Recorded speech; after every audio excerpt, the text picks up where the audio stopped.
Bismillahirrahmanirrahim. Alhamdulillahirabbil alamin. Assalatu wassalamu ala asyrafil anbiya'i wal mursalin Sayyidina wa maulana Muhammadin wa ala alihi wa ashabihi ajma'in. Amma ba'du. Bismillah. Malam ini ngaji kita sudah sampai tokoh puncak dari tradisi filsafat Persia, dari tradisi iluminasi yang dikenal sebagai Mulla Sadra. Mungkin teman-teman banyak dengar nama ini. Mungkin beberapa di antaranya juga merasa jauh dalam arti moco ora paham-paham. Sudah banyak di banyak mata kuliah, banyak sesi, banyak buku, banyak tulisan, jajal baca kok ya masih jelimet. Bukan apa-apa, karena di Mulla Sadra banyak istilah-istilah teknis. Jadi sebelum belajar Mulla Sadra harus ngerti definisi operasional dari beberapa istilah. Kalau enggak, mesti kalian bingung. Termasuk juga karena Mulla Sadra menggabungkan beberapa tradisi kefilsafatan sebelumnya, sehingga belajar Mulla Sadra juga sedikit banyak harus ngerti tradisi-tradisi sebelum kemunculan Mulla Sadra. Nama lengkapnya adalah Sadruddin. Ya, kalau pakai bahasa Indonesia bacanya Sadruddin, tapi maksudnya Sadruddin. Sadruddin itu bukan namanya, tapi gelarnya. Sama kayak Ghazali, Hujjatul Islam. Nah, Mulla Sadra ini Sadruddin. Sadruddin itu jantungnya agama. Nama aslinya Muhammad tok, tidak ada tambahannya apa-apa. Ayahnya namanya Ibrahim. Jadi Muhammad, anaknya Ibrahim, anaknya Yahya. Nama nabi-nabi semua keluarganya. Mbahnya namanya Yahya, ayahnya namanya Ibrahim, dia sendiri namanya Muhammad. Al-Qawami itu nama daerah, As-Sirozi juga nama daerah. Kalau Al-Qawami itu nama nisbahnya pada ayahnya, berasal dari daerah Qawam. Kalau Siroz itu nisbahnya pada Muhammad, Mulla Sadra sendiri, karena dia lahir dan hidup di Sirot. Meskipun sebagian hidupnya tidak di Sirot dan meninggal juga tidak di Sirot, tapi meninggal di perjalanan. Kalau mullah itu gelar, mungkin semacam kiai. Kalau dalam bahasa Arab sebenarnya mullah itu dari kata-kata maula, tuan, pelindung, itu maula. Cuma terus masuk Persia jadi mullah, pemuka agama, tokoh agama.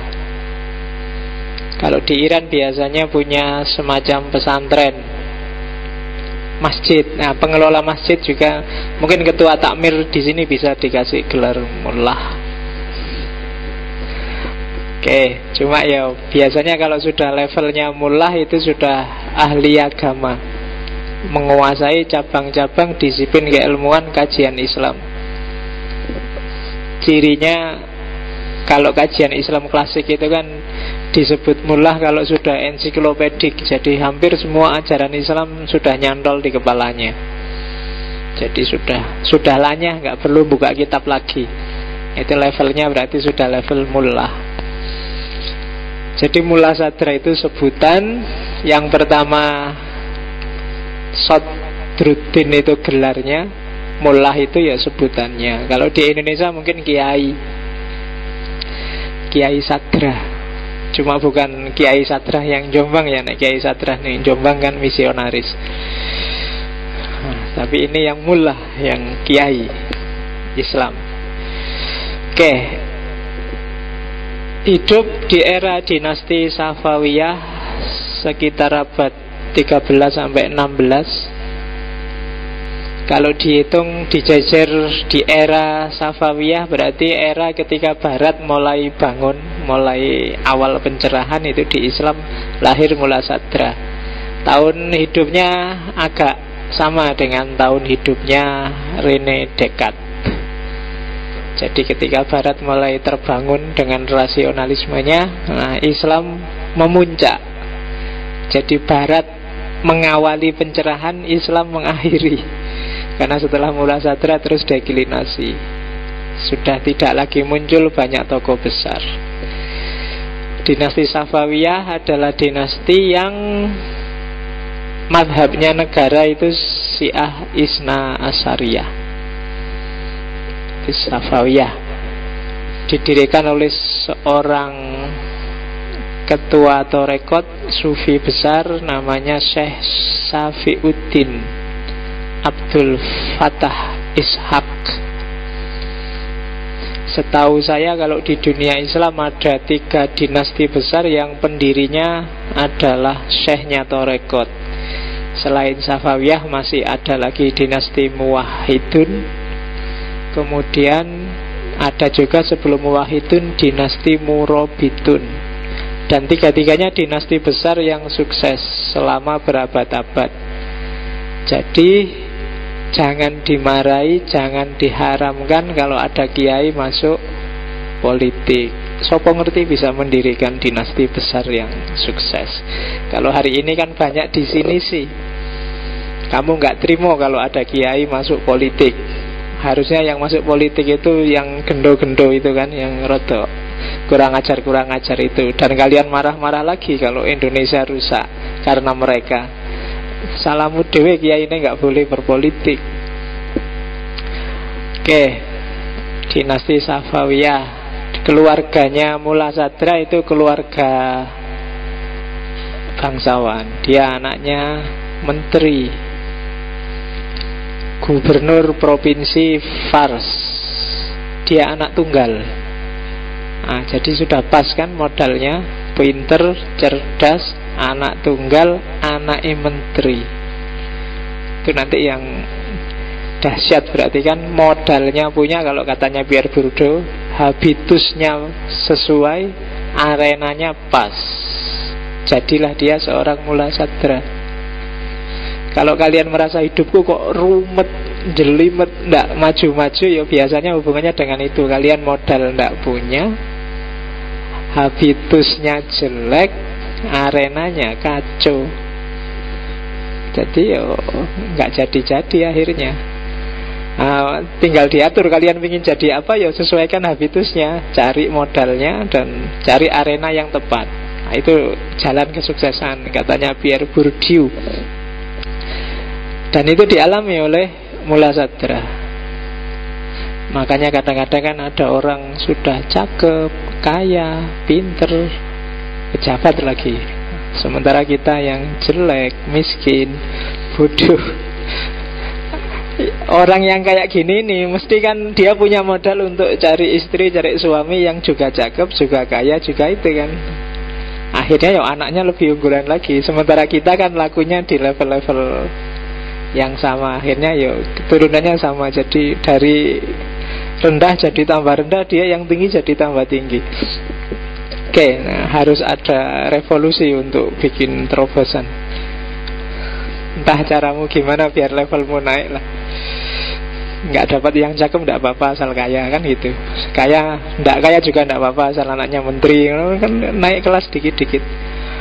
Oke, Mula Sadra nanti anaknya 5, 3 perempuan, 2 laki-laki. 2 yang laki-laki juga jadi filosof, jadi ilmuwan besar. 3 yang perempuan kawin sama muridnya sendiri yang juga ulama-ulama besar. Jadi semakin kuat jaringan keilmuannya. Punya 3 guru utama. Yo ini kalau Mula Sadra sih gurunya banyak karena dia menguasai hampir semua disiplin ilmu tradisional.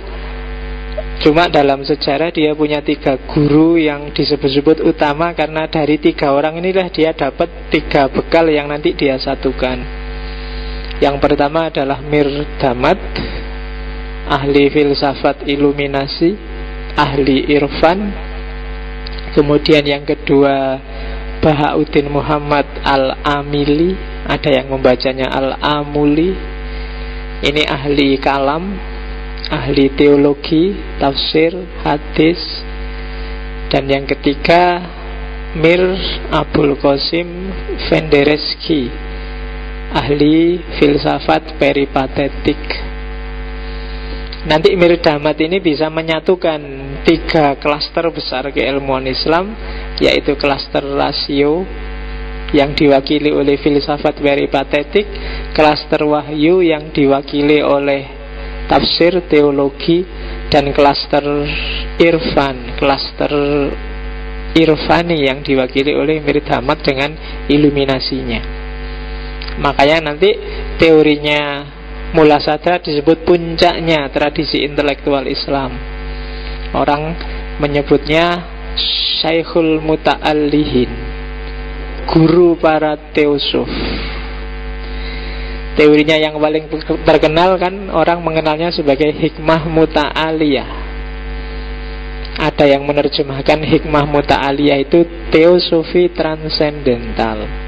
Ada yang menerjemahkan hikmah itu kearifan, muta'aliyah itu puncak. Hikmah muta'aliyah adalah kearifan puncak. Ya monggo terjemahnya apa, yang penting dari Mullah Sadra teori itu. Dalam hidupnya meskipun dia tadi punya fasilitas, cuma dia juga mengalami banyak kegalauan, sama kayak Ghazali. Kegalauan itu adalah munculnya dari kelompok-kelompok yang bertentangan dengan dia. Yang pertama disebut kelompok akhbariyun, kelompok skripturalis. Yang kedua kelompok muhaddisun, ahli hadis. Dan yang ketiga kelompok fuqaha. Ini orang-orang generasi teologis, karena cara berpikirnya bayan, berdasarkan nas. Apalagi kelompok skripturalis, hanya mau menerima bunyi nas. Yang ada bunyinya, yang nggak ada bunyinya nggak boleh bikin-bikin, itu namanya bid'ah. Nggak boleh nafsir-nafsir, nakwil-nakwil, karena itu berarti khurafat, bikin-bikin. Jadi ini yang sehingga pikiran-pikiran model filsafat peripatetik dikafirkan, model iluminasi disesatkan. Dan ini yang bikin Mullah Sadra saat itu galau. Galau bukan berarti bingung, tapi galau, ini yang benar yang kayak gimana sih? Kayak hari ini kita kan bingung kan, membaca bukunya kelompok keras, tapi lihat argumennya kok ya ada Quran, ada hadis. Mau dibantah gimana? Nggak dibantah kok rasanya nggak enak. Kan gitu kamu. Atau yang liberal. Yang liberal ini ya pikiran-pikirannya masuk akal, bisa diterima. Cuma kalau dijalankan kok ya gimana gitu. Apa bisa ya? Kan ada gitu kan yang sampai naik haji itu ya nggak cuma bulan Zulhijjah, nanti desekan. Ganti aja bulan-bulan apa tahun baru apa tahun-tahun yang nggak desekan. Loh masuk akal kan? Walau emangnya Gusti Allah nggak tahu kalau kita tidak bulan Zulhijjah? Apa Allah datang ke sana bulan Zulhijjah aja kan? Nggak kan gitu? Ya masuk akal. Cuma ya masuk kayak gitu. Jadi bingung dia. Mullah Sadra mikir, dikritiki sama kelompok-kelompok tekstualis itu dia bingung. Terus dia uzlah sekitar, ada yang bilang 7 tahun, ada yang bilang 11 tahun menjalani laku sufi. Dia nyari kebenaran alternatif sampai mengalami kasyaf. Di situ dia dapat khazanah baru. Ternyata ada disiplin keilmuan yang tidak teologis, juga tidak rasional, tapi membawa pencerahan, persis kayak Ghazali. Dan setelah kasaf itu dia balik lagi. Jadi dia aslinya dari Siraj. Waktu uzlah dia datang ke sebuah desa kecil di dekatnya Qum. Qum itu kota pelajarnya Iran. Bagi yang ingin belajar Syiah atau tradisi-tradisi Iran, silahkan datang ke Qum. Di sana kalian bisa belajar banyak. Dulu saya pernah ke sana 2-3 bulan, hampir 3 bulan di sana. Jalan-jalan aja, nggak belajar apa-apa. 3 bulan dapat apa? Cuma ya lihat-lihat perbandingan. Jadi kalau di sana tradisi intelektualnya hidup. Nggak kayak Jogja yang kota pelajar. Saya masih geliatnya, saya mulai agak samar-samar. Kalau di Qum masih bau skolastiknya masih kuat. Meskipun bagi orang di luar Jogja masih, saya kemarin ketemu teman dari Jakarta itu masih bangga dengan Jogja. Dianggapnya Jogja itu masih skolastik, masih apa? Gairah intelektualnya masih kuat dan tidak tergoda oleh TV, tidak tergoda oleh itu. Tak bilangin nggak tergoda oleh TV itu bukan berarti mereka tidak mau masuk TV, kan tidak laku aja. Coba TV-nya nawari mesti rebutan mereka masuk TV. Kalah cepet sama yang di Jakarta. Jadi Mula Sadra uzlah selama 7 atau 11 tahun. Terus kembali lagi ke Siraj, dibikinkan sekolahan, diangkat jadi guru, dan mulailah aktivitasnya sebagai seorang intelektual, melahirkan konsep-konsep besar filsafat Islam yang nanti dikenal sebagai hikmah muta'aliyah. Meninggalnya di Irak, di Najaf, waktu dia naik haji yang ke-7 kali. Dan Mula Sadra kalau naik haji jalan kaki. Dan ketika dia naik haji yang ke-7 terus dia meninggal. Nggak kayak sekarang kan naik haji itu kan sudah enak. Kalau dulu jalan kaki, meskipun mungkin bisa naik kendaraan, tapi Mula Sadra lebih milih jalan kaki. Ilmuwan itu kan sok gitu, punya gaya sendiri. Mungkin sambil jalan kaki, mungkin sambil apalan, sambil belajar, sambil nyari ilmu dan sebagainya. Tradisi kayak gini mungkin kalau di barat masih hidup. Orang kalau lagi ngapain, nganggur, ngantri apa-apa, yang dipegang buku. Coba kalian lihat ngantri nonton apa gitu, sambil ngantri panjang itu dia mesti sambil pegang buku-buku kecil, sambil pegang apa. Kalau kita kan enggak, jangankan ngantri, wong di kelas aja ya enggak pernah pegang buku. Iya.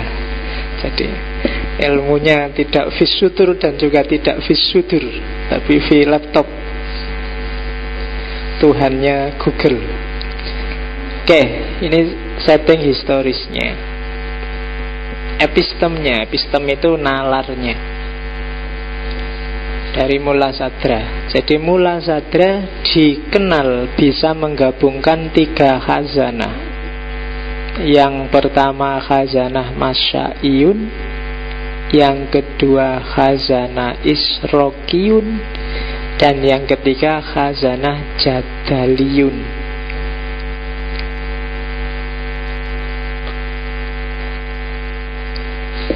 Masya'iyun itu tradisi peripatetik, alatnya adalah mantek, logika. Cara berpikirnya secara umum biasanya kalau nggak deduksi ya induksi. Itu Masya'iyun, filsafat jalan-jalan. Yang kedua Israqiyun.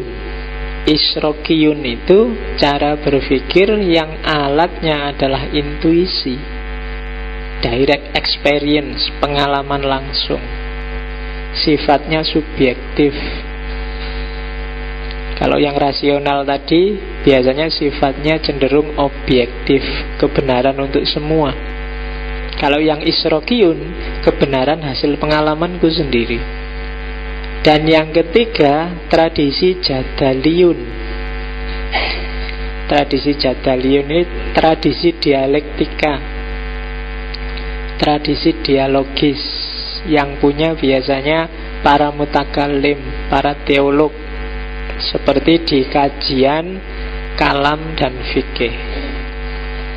Disebut jadaliyun karena isinya biasanya jidal, perdebatan mencari kebenaran. Nah, itu tiga-tiganya kalau dalam Islam diakui. Itu yang oleh Jabiri diakomodir jadi yang pertama disebut burhani, yang kedua disebut irfani, dan yang ketiga disebut bayani. Dan kita melihat selama ini itu dunia yang beda-beda, tapi Mula Sadra berhasil menyatukan tiga-tiganya. Tiga-tiganya penting. Tidak bisa orang bayani saja, tidak burhan, tidak irfan. Tidak bisa orang irfan saja, tidak bayan, tidak burhan. Apalagi tidak bisa orang burhan saja, tidak ada irfan, tidak ada bayan.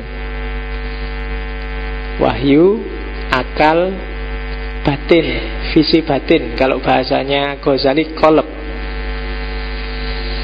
Wahyu saja tanpa akal nggak ada gunanya. Kan sering tak jelaskan itu kan, kalau ada orang tanya mana lebih penting wahyu atau akal, dua-duanya penting.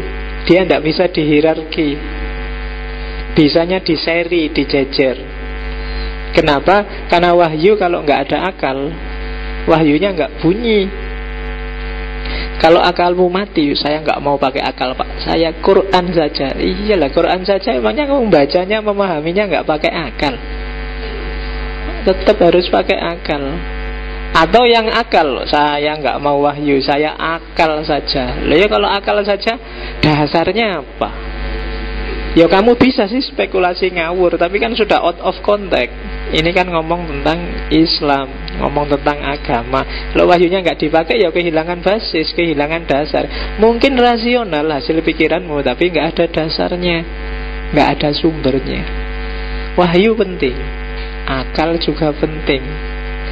Jadi tidak perlu kita debat lagi mana yang lebih utama, wahyu atau akal. Podo wae, podo utamane. Akal itu tidak ada dasarnya kalau nggak ada wahyu, dan wahyu akan bisu kalau nggak ada akalnya. Itu persis kayak waktu orang Khawarij komplain pada Ali bin Abi Thalib. Ali, kamu kafir karena memutuskan sesuatu kok pakai pikiranmu itu loh. Harusnya kan pakai Quran. Kita kan orang Islam. Terus Ali bin Abi Thalib tersinggung, diambil Quran. Ini loh Quran itu, ditaruh. Dek. Coba kamu tanya sekarang Quran, dia bisa ngasih solusi apa? Dia adalah sesuatu yang bisu, yang membunyikan siapa kita. Membunyikannya pakai akal. Kalau akalmu mati, sebagus apapun Quran gak ada gunanya. Wahyu dan akal. Dan yang ketiga, irfan.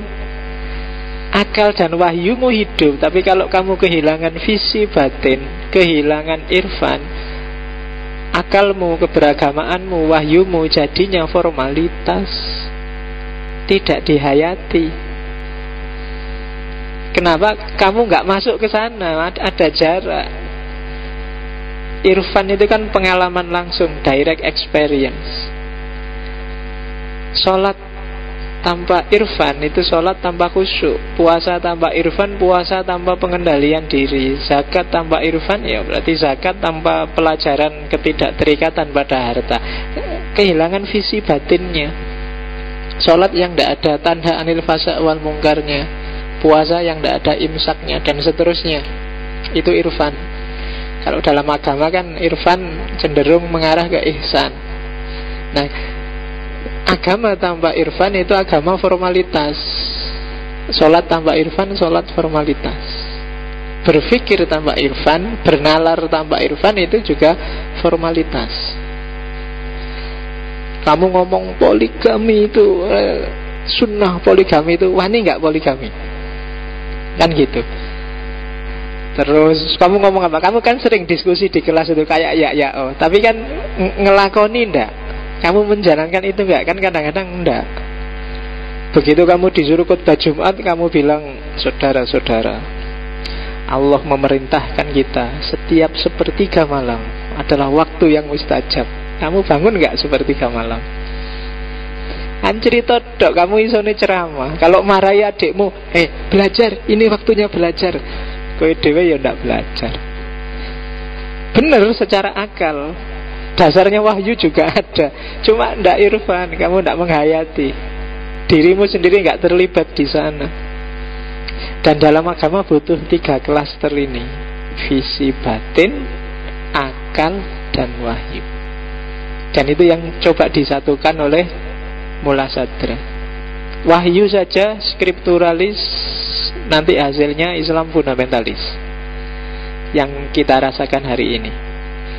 Akal saja lahirnya Islam liberal. Irfan saja lahirnya kebatinan.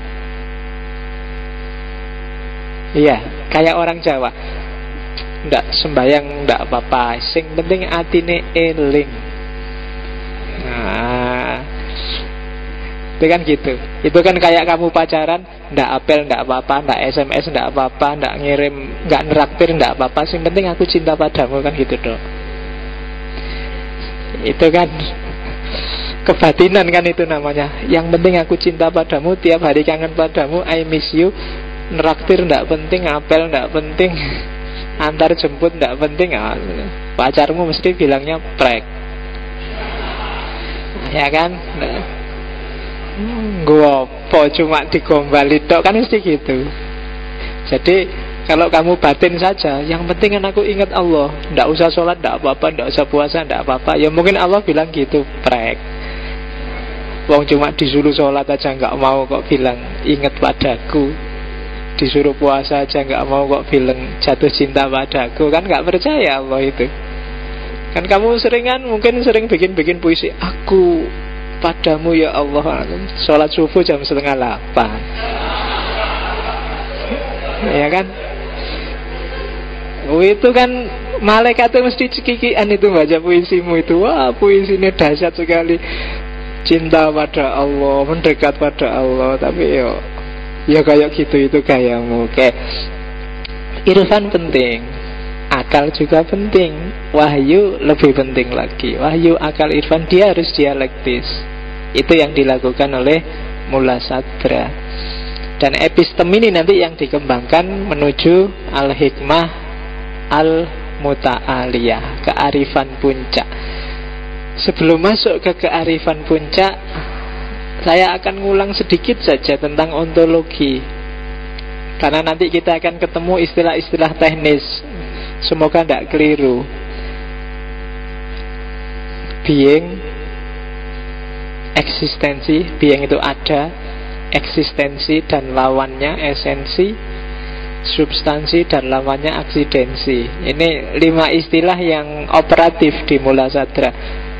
Dulu sudah tak jelaskan ketika saya ngomong tentang ontologi. Saya lupa itu pengajian awal itu ada ontologi. Cuma tak ulang dikit biar kamu gak lupa. Yang pertama, being, ada. Ada adalah predikat yang badohah binafsih, kalau bahasanya Mula Sadra, atau bahasanya Ghazali tabadur fil fahm. Langsung bisa dipahami, nggak usah mikir. Orang bayi yang akalnya bisa jalan juga ngerti apa itu ada, apa itu tidak ada. Mikrofon ini ada, laptop ini ada, teh ini ada, aku ada, kamu ada, simple. Bayi yang baru lahir juga ngerti. Oh, ibunya sedang ada maka dia diam. Oh, ibunya nggak ada maka dia nangis.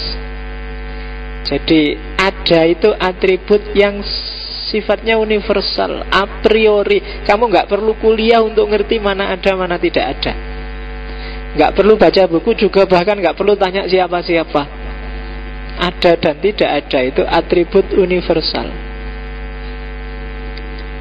Jadi kalau kamu ditanya orang, temenmu ada nggak? Jawabannya nggak boleh, nggak ngerti aku loh. Kan jelas, kalau dia nggak ada di sekelilingmu, kamu nggak bisa lihat, kamu tinggal bilang nggak ada, kan gitu. Jawaban nggak ngerti itu berarti menunjukkan bahwa pemikiran yang paling gampang sekalipun kamu belum paham. Bayi aja paham, kamu nggak bisa. Kadang-kadang kan gitu. Temenmu ada nggak? Nggak tahu ya. Loh kok nggak tahu? Kan tinggal bilang ada nggak. Kalau nggak ada, di sekelilingmu bilang aja nggak ada.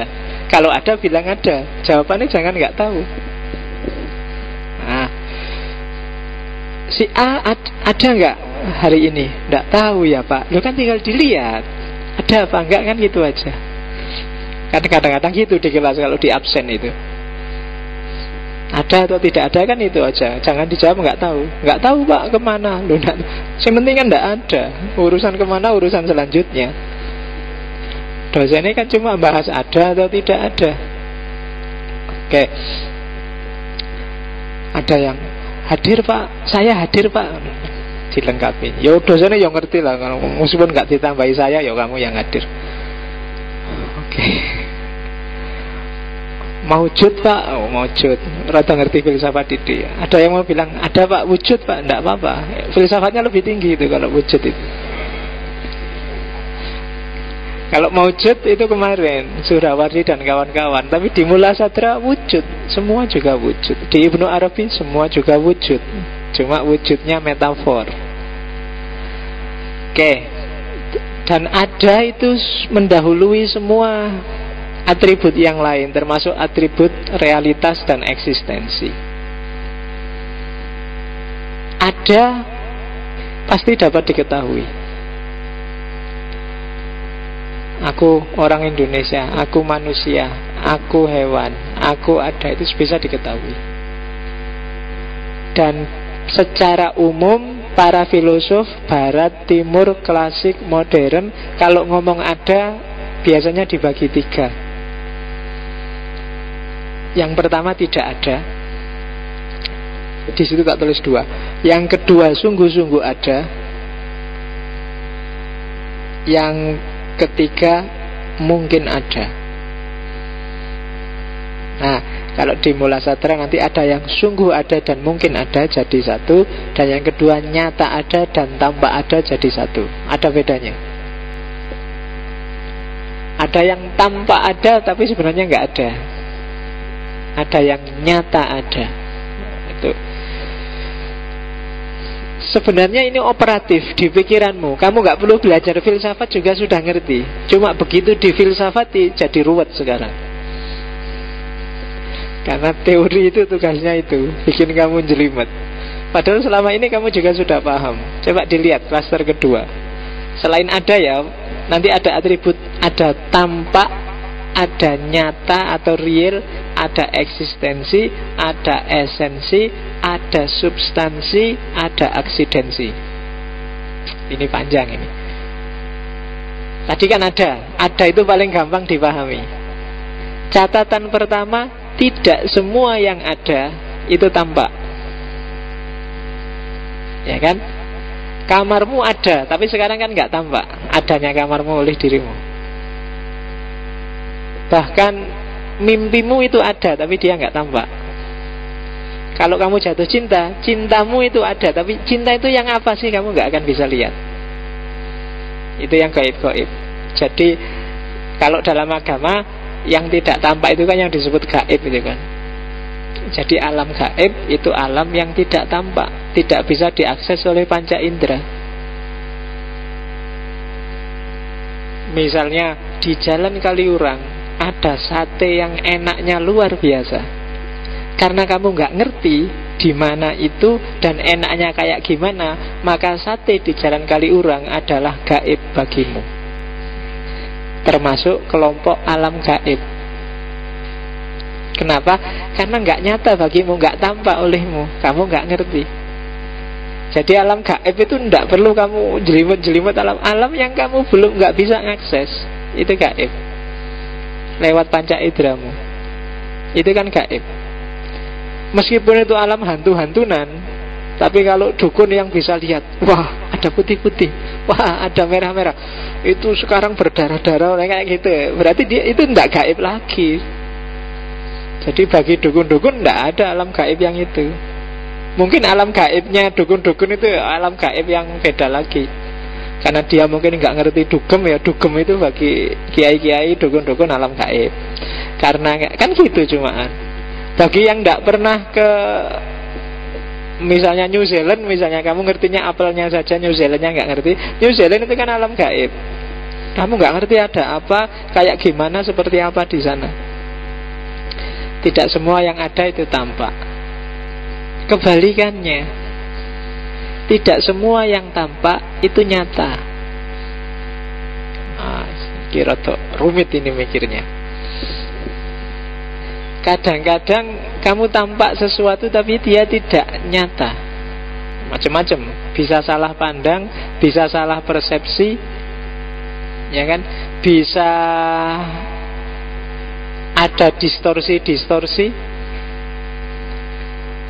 Misalnya, teh ini tampak bagiku, lumayan, ini ono teh manis mesti. Begitu tak minum, nggak terlalu manis. Ternyata manisnya teh ini tidak nyata, meskipun tadi tampak padaku. Jadi tidak semua yang tampak itu nyata. Kamu sudah lama naksir, tiap hari ngelirik-ngelirik, tiap kali ketemu dia senyum padamu, kelihatan benar dia senyum, nyata ini mesti jatuh cinta padaku. Begitu kamu tembak kok malah ditolak.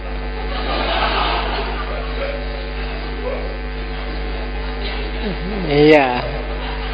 Jadi jangan tertipu, tidak semua yang tampak itu nyata.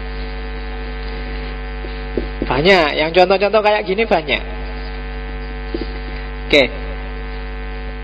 Orang yang fanatik adalah orang yang dia tampak sesuatu tapi kemudian terbukti nggak nyata, tapi dia ngeyel bahwa itu harus nyata. Itu yang dalam hidup sehari disebut fanatik. Jelas ditolak tapi kamu bilang enggak, itu cuma pura-pura aja, mungkin dia malu juga. Itu ngeyel namanya. Fanatik dengan pandangannya sendiri. Kamu ikut organisasi A, sudah jelas-jelas punya bukti ini kacau, organisasi nggak beres, tapi yo karena kamu sudah terlanjur terikat di situ, kamu anggap enggak, itu cuma sementara. Selama ini kamu ikut Golkar, Golkar adalah partai paling jos. Kemarin tawuran, enggak, itu sementara, itu enggak, itu padahal sudah nyata.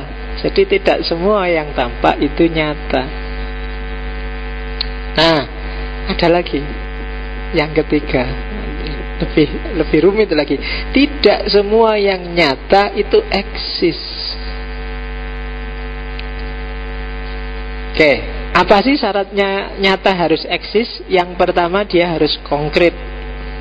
Yang kedua, dia harus punya ruang, punya waktu, dan semua orang melihatnya sama.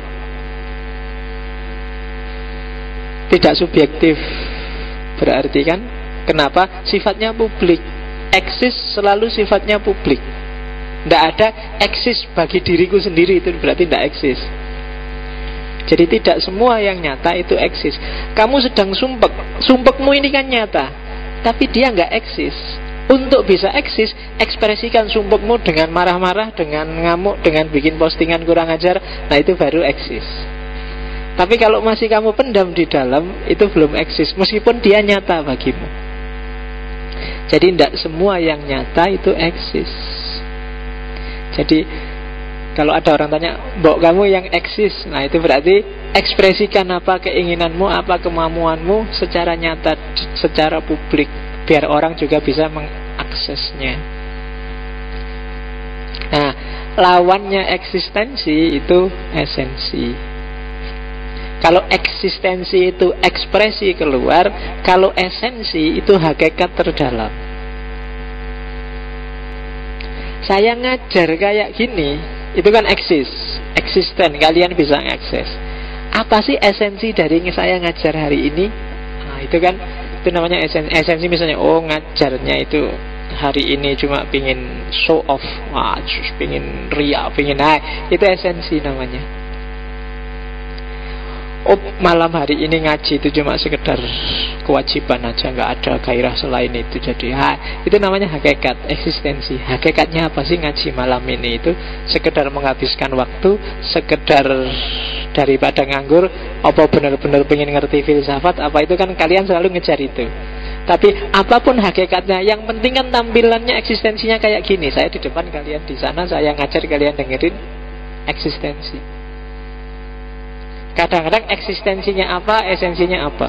Kadang-kadang bagiku eksistensinya apa, bagi kalian esensinya apa. Jadi ada eksistensi, ada esensi. Barangnya ini teh yang air, ada gulanya, ada tehnya, ada gelasnya. Ini kan eksistensinya. Hakikat dari barang yang tak pegang, yang eksistensinya kamu sebut teh, adalah minuman. Dia penghilang haus. Itu esensi namanya. Ini plastik yang dibentuk bulat, terus tengahnya ada pentilnya kecil. Nah, kamu nyebut ini hakikatnya adalah tutupnya gelas. Eksistensinya kayak gini. Ada yang sama-sama esensinya tutup gelas, tapi barangnya nggak kayak gini. Mungkin nggak sekecil ini, lebih besar, atau nggak ada anunya. Kok ketawa kamu? Pikiranmu ngerus ya? Oke. Iya. Nanti tak ceritain apa komentarnya Mullah Sadra tentang ketika saya ngomong itu kamu ketawa. Ada teorinya di belakang. Oke. Jadi esensi seperti itu. Ini kan barangnya cuma persegi, terus ada tombol-tombolnya di tengah. Namanya remote. Esensinya adalah untuk menyalakan, menghidupkan, membesarkan. Kalau TV ya TV, kalau alat elektronik lainnya itu esensinya. Nah, nanti ada lagi namanya substansi.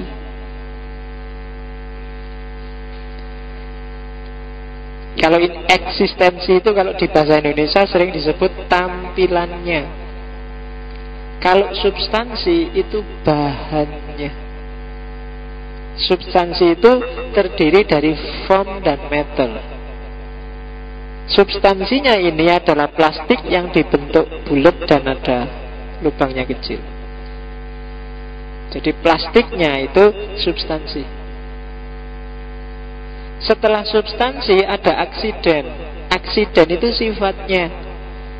Oh, ini warnanya biru muda, beratnya sekitar 3 kilo, agak anget dikit karena habis di atas teh. Itu aksiden. Substansi itu kalau itu hilang, ini juga hilang. Ini juga hilang. Tapi kalau aksiden, dia bisa ganti-ganti, barangnya tetap. Biru muda bisa tak ganti kuning, bisa tak ganti merah. Tapi plastik kalau dia hilang, ya barang ini hilang.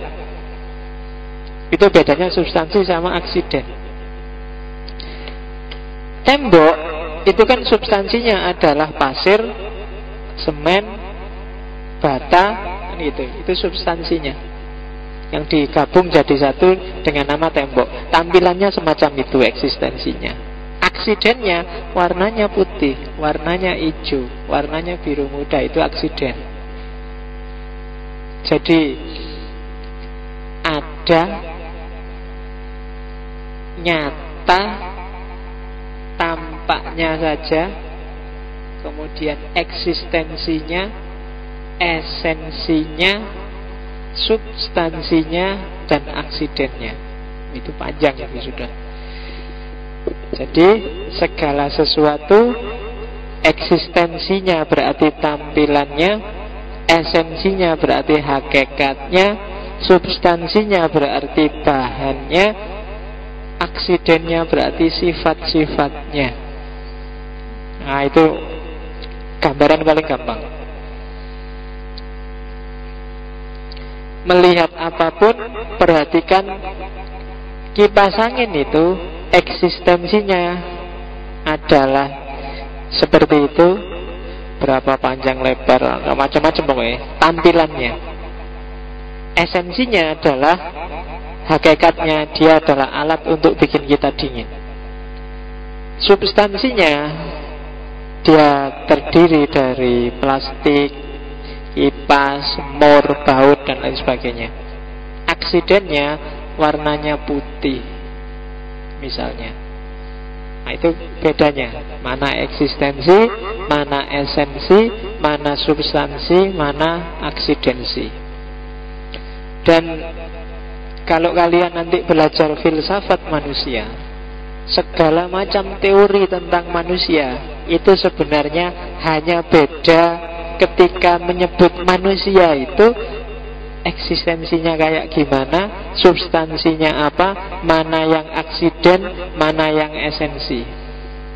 Beda-beda di sini dok, itu jadi berjilid-jilid buku tentang filsafat manusia. Macam-macam. Ada yang bilang substansinya itu rohaninya, ada yang bilang nyawanya, ada yang bilang bukan, ya jasadnya. Ada yang bilang materialisme kan bilang jasadnya, ada zat-zat kimiawi dan seterusnya. Kalau menurut sufi ya hakikatnya ya esensinya ya batinnya dan seterusnya. Beda-beda semacam ini. Oke, jadi itu untuk paham seperti apa nanti ontologi. Karena Mula Satra banyak sekali ngomong istilah-istilah ini biar nggak keliru. Teori utamanya Mula Satra ada 4: asolatul wujud, taskikul wujud. Yang taskik ini sebenarnya gabungan dari kelanjutan dari wahdatul wujud. Kemudian yang keempat adalah al-harokah al-jauhariyah. Nyawanya di situ. Nah, tak awali dari asolatul wujud.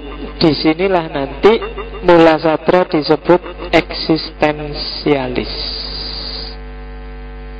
Meskipun gayanya beda dengan eksistensialis barat.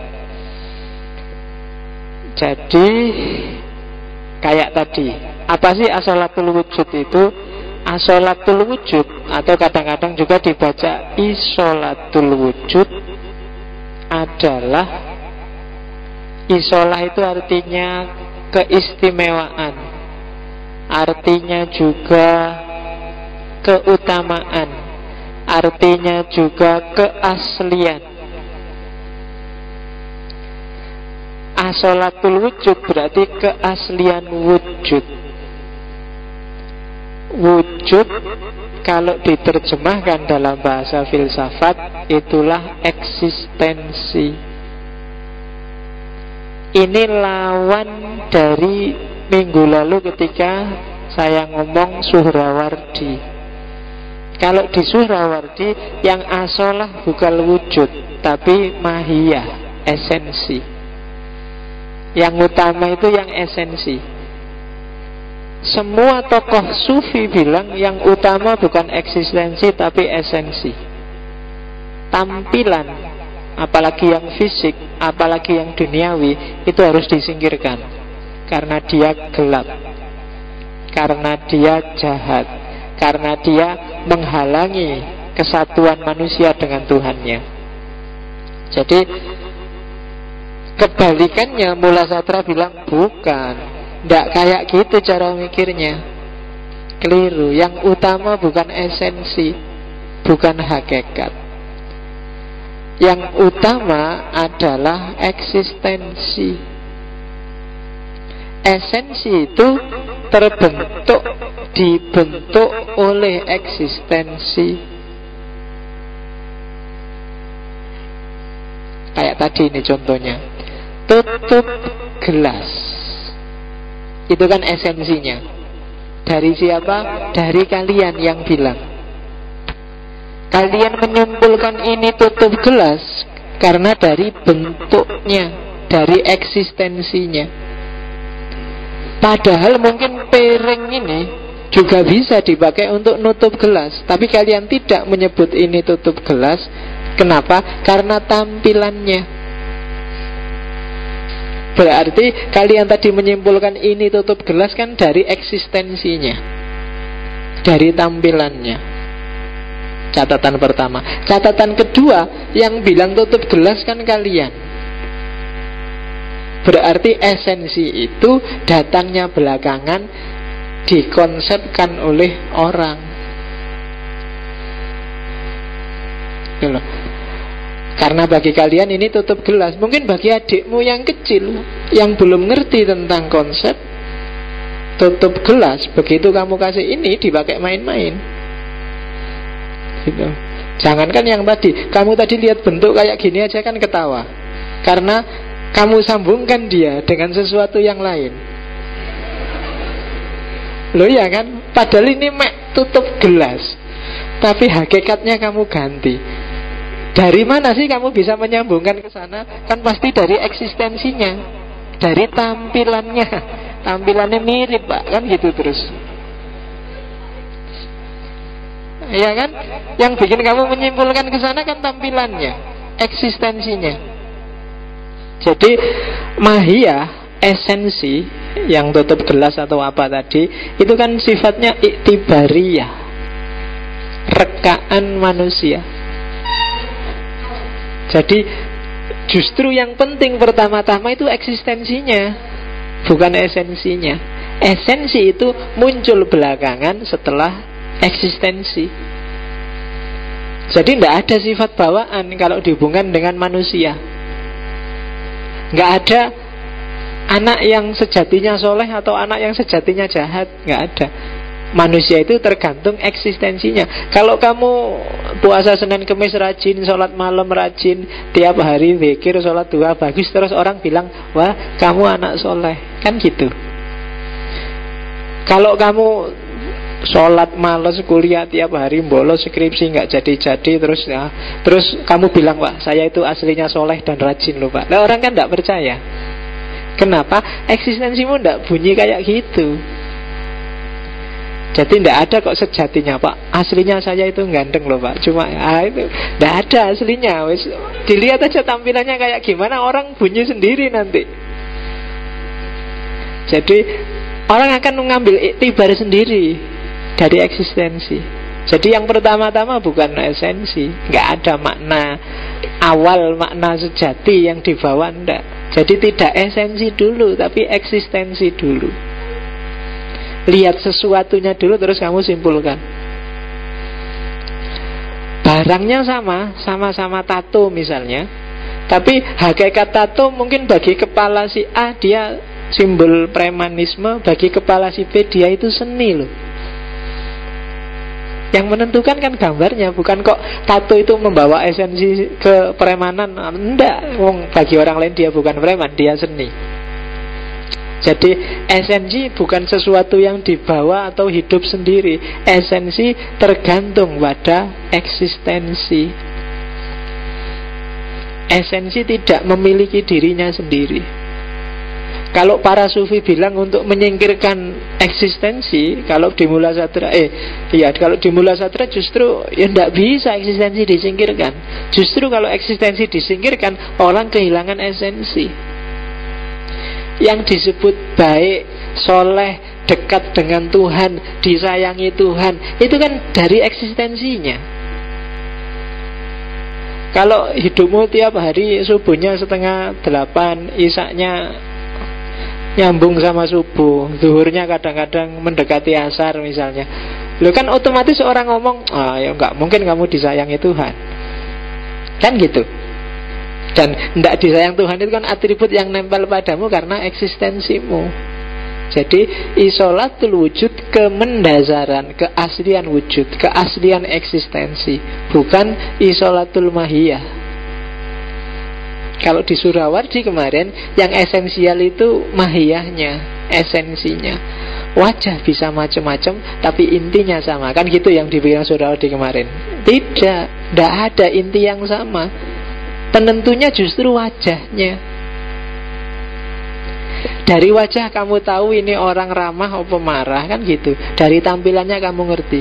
Misalnya Indonesia adalah bangsa yang ramah. Tergantung eksistensinya. Kalau sekarang ngamuan orang Indonesia, apa ya masih relevan bisa disebut Indonesia bangsa yang ramah? Indonesia bangsa yang ramah kalau pas dia ramah.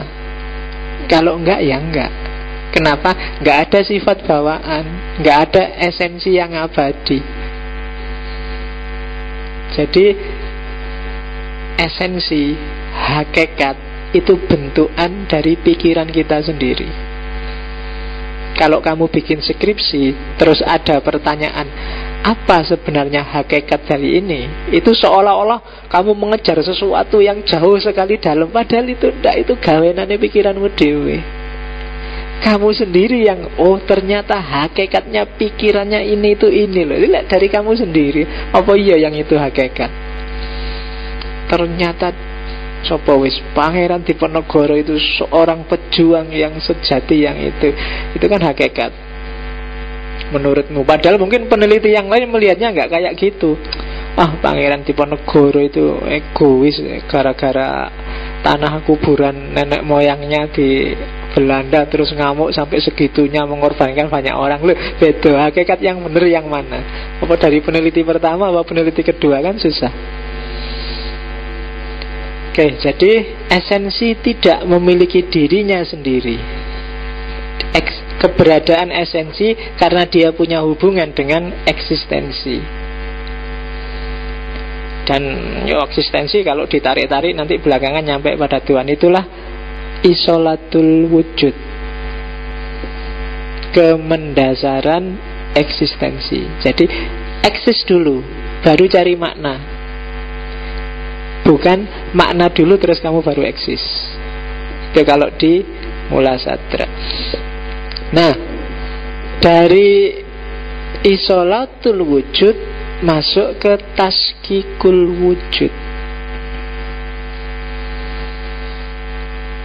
Taskikul wujud kalau yang tadi yang isolatul wujud kan kelihatan bau peripatetiknya, ngomong tentang eksistensi, ngomong tentang esensi. Begitu masuk ke taskik, kelihatan bau iluminasinya. Taskikul wujud kalau di Mula Sadra itu pengembangan lebih jauh dari wahdatul wujud. Kemarin di Mula Sadra waktu ngomong wahdatul wujud di Ibnu Arabi, di antara idolanya Mula Sadra juga Ibnu Arabi. Di Ibnu Arabi kan semua realitas adalah cerminan Tuhan. Itu yang bikin orang yang tidak ngerti menuduh Ibnu Arabi panteisme.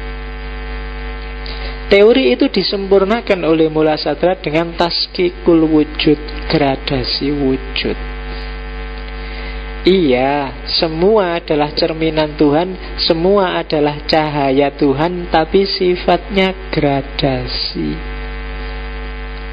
Jadi tidak bisa kok yang di sana kemarin tak simbolkan kaca itu kan, nggak bisa kok disebut yang di sana itu Tuhan, yang di sana itu Tuhan, nggak bisa, karena dia hanya salah satu gradasi, bentuk parsial, gambaran tertentu, level tertentu dari ketuhanan. Analoginya kayak matahari atau cahaya matahari. Kalau di Mula Sadra, cahaya matahari itu kan bisa disebut matahari, tapi sebenarnya dia bukan matahari, dia cuma cahayanya. Dan sifatnya kan gradasi, semakin jauh semakin gelap, semakin dekat semakin terang. Jadi wujud ini sifatnya taskik, gradasi. Bahkan nanti jiwa manusia pun sifatnya taskik, gradasi. Alam semesta ini sifatnya taskik. Dari taskik itu contoh paling gampang, level paling bawah adalah alam benda-benda. Di atas alam benda-benda ada alam tumbuhan. Di atas alam tumbuhan ada alam hewan-hewan. Di atas alam hewan-hewan ada alam manusia. Di atas alam manusia ada alam malakut. Terus sampai ke atas, sampai puncaknya wajibul wujud. Puncaknya ya Tuhan. Dan sifatnya gradasi. Kenapa? Seperti pancarannya matahari, semakin dekat semakin terang. Hanya manusia nanti yang bisa sampai jatuh ke bawah asfala safilin, dan sebenarnya padahal dia paling atas ahsanut taqwim. Jadi level-level alam ini ada tingkatannya. Semuanya manifestasi dari keberadaan Tuhan, cuma ranking. Rankingnya tergantung kedekatan dia dengan Tuhan. Nah, ini yang belum dijelaskan kemarin oleh Ibnu Arabi. Sehingga semuanya disebut Tuhan, dan orang terus menuduh dia panteistik. Padahal alam itu sifatnya taskik. gradasi. Oke, nanti kita lihat, termasuk jiwa, nanti jiwa kita itu juga gradasi. Nah, ini teori dahsyat lagi dari Mulasadra, Al-Harokah Al-Jauhariyah. Tadi kan gradasi. Cuma jangan salah, alam semesta ini nggak diem, semuanya bergerak. Harokah Jauhariyah itu maksudnya gerakan substansial. Selama ini para filosof sebelumnya menganggap bahwa perubahan itu hanya pada aksidensi. Perubahan itu hanya pada sifat-sifat, kuantitas, kualitas, posisi, dan tempat itu biasanya bisa berubah. Padahal menurut Mulasadra tidak begitu. Seluruh alam semesta ini bergerak menuju ke pusat. Tadi tak gambarkan kayak matahari yang gradasi ke atas. Sebenarnya semuanya juga bergerak menuju ke pusat, menuju kesempurnaan, menuju mabda, menuju sumber, merindukan puncak kediriannya, merindukan kesempurnaannya. Bahkan benda, kalau di Mulasadra, tumbuhan, binatang ini bergerak. Benda pada akhirnya bisa melahirkan tumbuhan, nanti pada akhirnya jadi fosil-fosil, jadi hewan. Hewan mengalami evolusi, berkembang di level tertentu, nanti jadi kayak manusia, punya semacam intelijensi, nanti dan seterusnya. Manusia pun dia bergerak terus. Semua bergerak, tidak ada yang diam.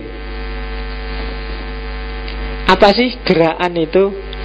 Gerakan adalah proses aktualisasi potensi, khurujul quwah ilal fi'li.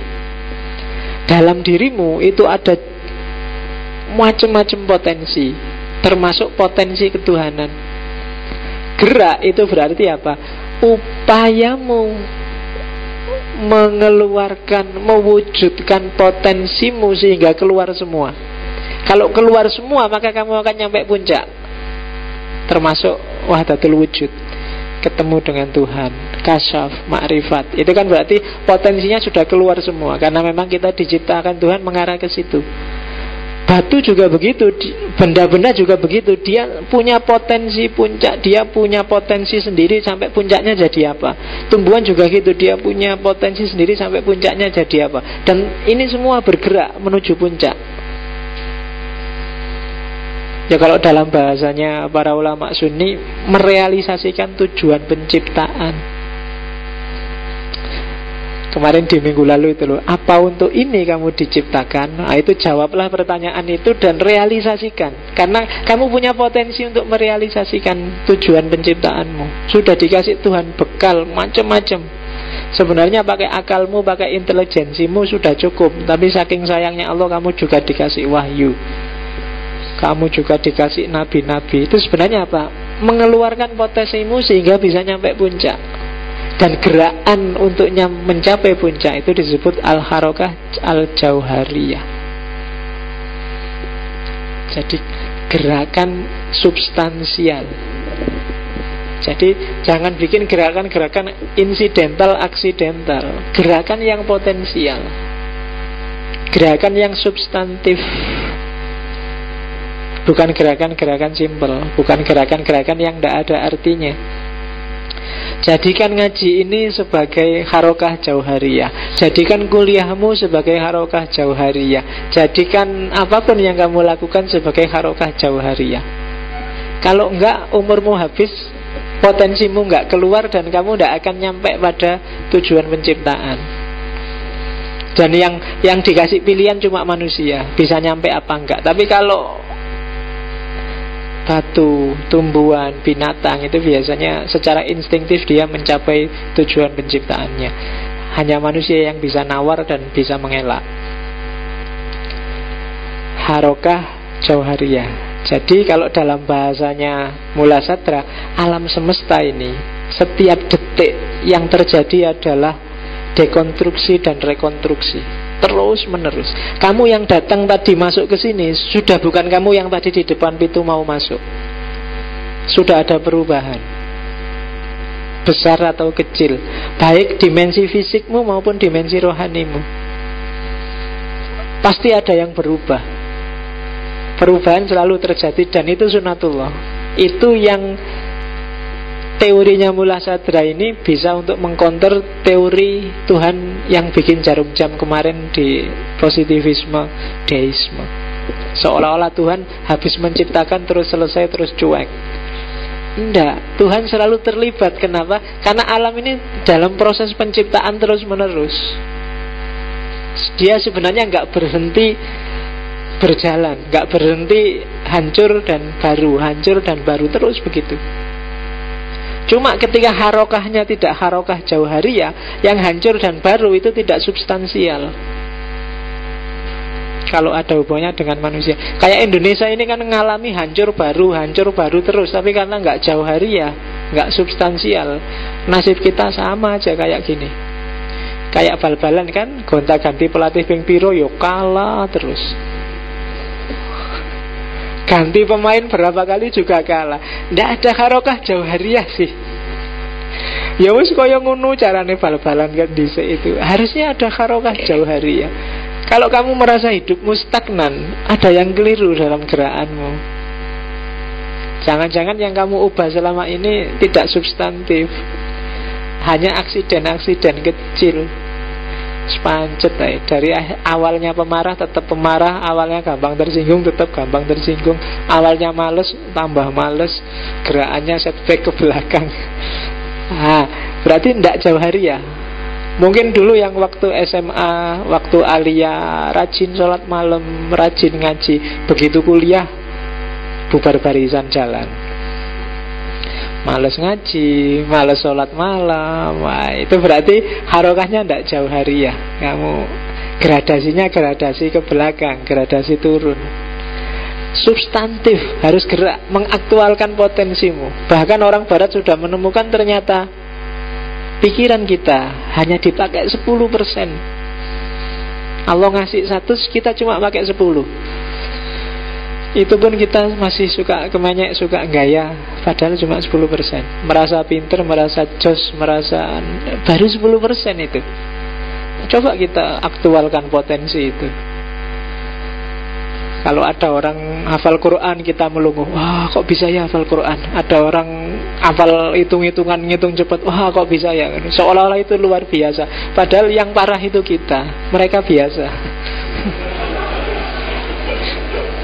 Jadi bacanya jangan kebalik. Jadi kok aku ndak bisa ya gitu loh, kok wah kok mereka bisa ya.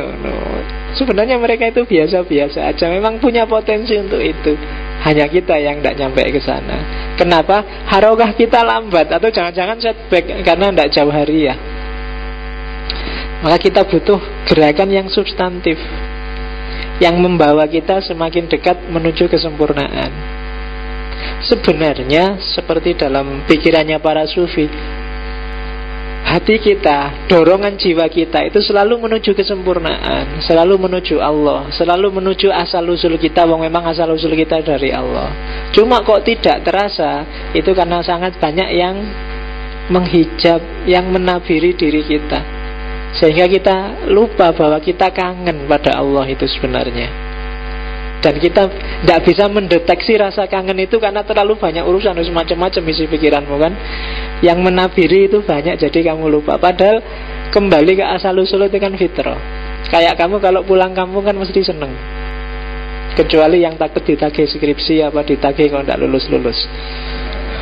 Tapi jangan-jangan seneng kan pulang kampung itu, membayangkan ketemu lagi. Atau kalau kamu ketemu teman lama, datang ke sekolahanmu yang dulu, reuni, itu kan selalu menyenangkan. Karena ada fitrah dalam diri kita, masa lalu, asal-usul itu indah. Dan itu kalau ditarik terus ke atas, sebenarnya kita merindukan asal-usul kita yang puncak, yaitu Allah. Hanya saja karena kita agak gelap, gradasinya agak terlalu gelap, jadi tidak bisa mendeteksi kerinduan itu. Bahkan Allah kan kita jadikan sarana untuk merealisasikan keinginan-keinginan kita yang tidak substantif. Ya Allah, mbok saya dikasih kaya. Ya Allah, ayah nilainya besok. Ya Allah, tidak substantif, nanggung. Terlalu kecil kalau cuma nilai A, kalau cuma kaya, kalau cuma dapat istri cantik. Minta yang lebih besar, yang lebih substantif. Tapi kita kan sering-sering kayak gitu. Oke, itu al-harokah al-jauhariyah, gerakan substantif. Nah, dari situlah nanti pada akhirnya Mula Sadra punya konsep tentang jiwa. Jiwa manusia itu juga mengalami harokah jauhariyah. Ada gerakan substantif loh, itu untuk memperjelas tadi. Yang pertama coba dilihat, kamu waktu kecil terus belum balik, terus balik sampai akalnya sempurna. Itu kan ada gradasi. Waktu kamu bayi, jiwanya kan jiwa vegetatif, bisanya cuma tumbuh. Hidup sih, tapi cuma bisa tumbuh. Maem, buang kotoran, gak enak nangis, itu kan bisanya cuma tumbuh. Selain tumbuh, ndak bisa apa-apa lagi. Hidupnya diatur oleh insting untuk besar. Setelah itu jiwamu berkembang jadi jiwa hewan. Hewan sudah punya ambisi, sudah punya hasrat, sudah punya nafsu. Jiwa hewan. Akalnya belum lengkap, kayak anak-anak kecil itu loh. Akalnya belum lengkap tapi sudah pingin ini, pingin itu. Kadang-kadang cuma menang-menangan aja sama temennya. Nah, itu jiwa hewan. Setelah itu baru jadi jiwa manusia. Jiwa manusia itu ya akalnya jalan, sudah ngerti mana baik buruk, mana pantas nggak pantas, mana boleh tidak boleh. Itu jiwa manusia. Nah, ini gradasi. Seumuran kalian pasti sudah jiwa manusia, kecuali kamu males.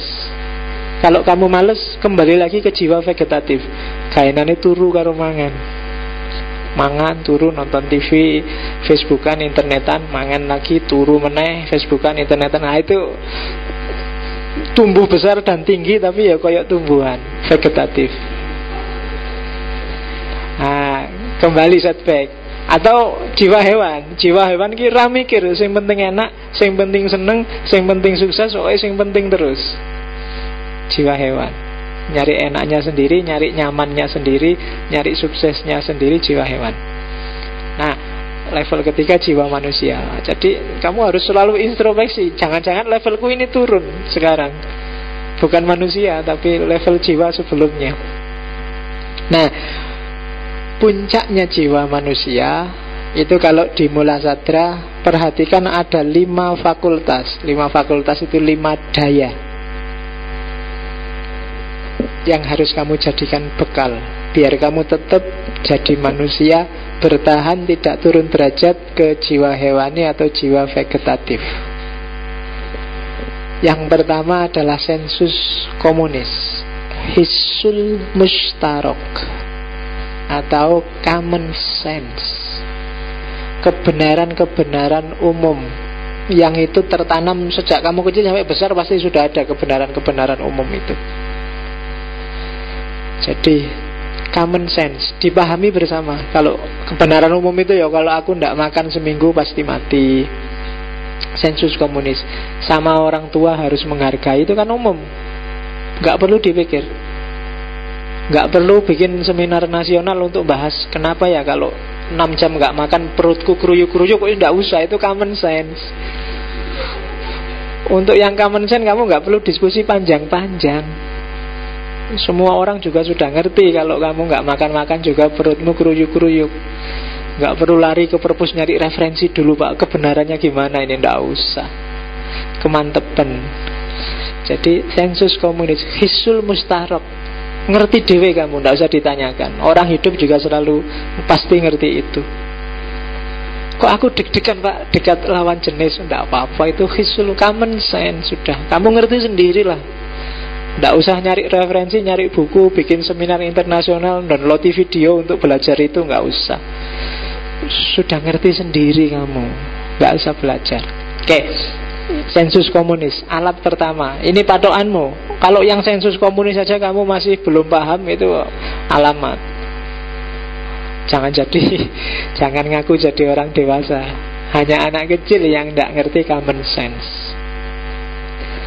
Anak kecil nggak ngerti common sense, pingin kencing aja di pojok situ. Tapi kan kamu kan ngerti, tidak boleh kencing di pojok situ. Dasarnya apa? Nggak usah tanya dasar, sudah ngerti semua. Apa-apa nggak usah ditanyain dasarnya, wis ngerti. Akalmu sudah jalan, itu common sense. Kenapa kau nggak boleh mukuli temen, Pak? Wis nggak usah cari dalil, wis ngerti dewe. Gitu aja kok kamu datang. Kita anti kekerasan, ya harus paham itu common sense. Nggak usah panjang-panjang bahas anti kekerasan. Semua orang juga anti kekerasan. Wong yang melakukan kekerasan itu nganggapnya itu bukan kekerasan kok. Mungkin dianggapnya, oh ini pendidikan Pak, oh ini ketidakadilan Pak. Kan mesti gitu dia, karena dia tahu kekerasan itu tidak boleh. Oke, hisul mustarok, common sense. Yang kedua apprehension, waham, daya prediksi. Kamu harus punya. Kalau nggak punya daya prediksi, susah kamu jadi manusia. Karena aku mau perjalanan 1 hari 1 malam di atas bisnya nggak berhenti, berarti harus siap makanan. Yang kedua siap botol aqua kosong. Duh, ya kan, kamu paham kan gunanya botol aqua kosong itu? Bisa nggak mandek masalahnya. Itu kenapa kok kamu bawa gitu? Kamu punya daya prediksi, punya waham, gitu loh. Ngapain sih kok kamu sekarang kuliah serius-serius itu? Karena kamu punya daya prediksi. Besok aku harus kerja, dan untuk kerja aku butuh ijazah. Kan gitu. Kalau kamu merasa ijazah nggak ada gunanya, paling kamu juga nggak kuliah. Mending melu ngaji ngene wae untuk ngombe teh. Nggak usah disuruh macam-macam bayar, daftar ulang, registrasi, ujian, mid, ada. Nah, mungkin gitu. Tapi karena kamu punya daya prediksi, ngaji secanggih apapun nggak dapat ijazah, padahal besok masa depan dapat ijazah, tetap harus kuliah. Waham, apprehension, bisa membaca sampai ke depan. Membacanya nggak cuma sekarang dok, tapi juga sampai ke depan. Oke, misalnya, wah, mumpung aku semangat ya, ngajinya kira-kira 5 jam aja ya sekarang. Nah, itu nggak punya waham.